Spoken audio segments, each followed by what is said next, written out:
चंबल के कुख्यात डाकू गुड्डा गुर्जर को जेल की सलाखों के अंदर नींद नहीं आ रही है। वो जेल के अंदर तड़प रहा है। खुली हवा में जाने को बेकरार है गुड्डा गुर्जर।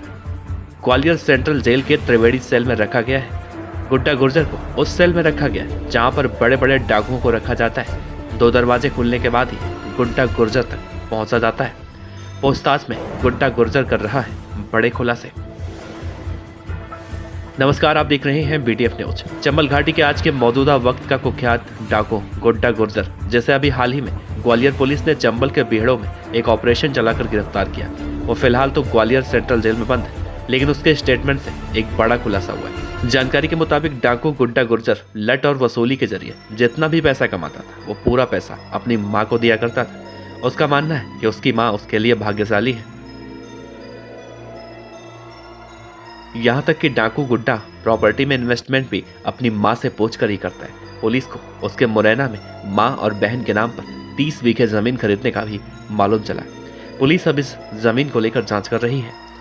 जेल में पहुंचते ही गुड्डा को विशेष निगरानी में रखा गया है। उसे त्रिवेणी सेल में रखा गया है। यहाँ कुख्यात डकैतों को रखा जाता है। बड़े बड़े बदमाश भी इसी सेल के अंदर रहते हैं। गुड्डा को त्रिवेणी सेल में उस जगह रखा गया है जहां पर 2 दरवाजे खोलने के बाद ही गुड्डा गुर्जर तक पहुंचा जा सकता है। जेल सूत्रों का कहना है कि गुड्डा की आंखों में नींद नहीं आती, वो ठीक से सो नहीं पाता है, रात भर करवटें बदलता है।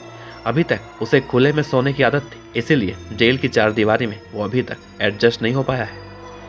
पुलिस ने डकैत गुड्डा के पकड़े जाने के बाद फरार हुए उसके साथी करुआ और अशोक यादव की तलाश भी शुरू कर दी है।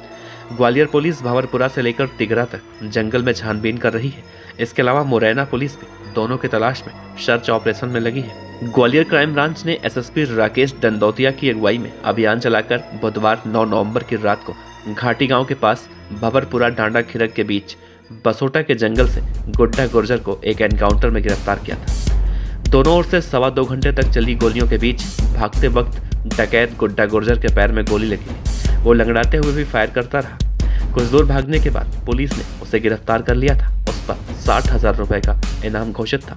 गुड्डा के पास से 315 बोर के राइफल और कारतूस भी मिले थे। दोनों तरफ से पुलिस ने करीब 100 गोलियां चलने का दावा किया था, पर अगले दिन जब गोलियों का मिलान किया गया तो स्थिति साफ हो गई। पुलिस की तरफ से 7 पुलिस ऑफिसर और जवानों ने करीब सटीक 37 गोलियां चलाई थी। डकैतों की तरफ से 20 से 22 गोलियां चलाने की बात सामने आ रही है। जब डकैत गुड्डा पुलिस के पास था तो पूछताछ में उसने कई बातें बताई। करीब 4 पन्नों के बयान में उसने ये भी स्वीकार किया कि वो खदान माफिया, चरवाहों, पंचायत चुनाव में वसूली के बाद पूरा पैसा बिना गिने अपनी माँ को सौंप दिया करता है। वो अपनी माँ के काफी करीब था। वो अपनी माँ को अपने लिए काफी भाग्यशाली मानता है और यही वजह है कि उसने माँ के नाम से ही वसूली के पैसों से लाखों की जमीन भी खरीदी थी। पुलिस इस जमीन के संबंध में मालूमात कर रही है।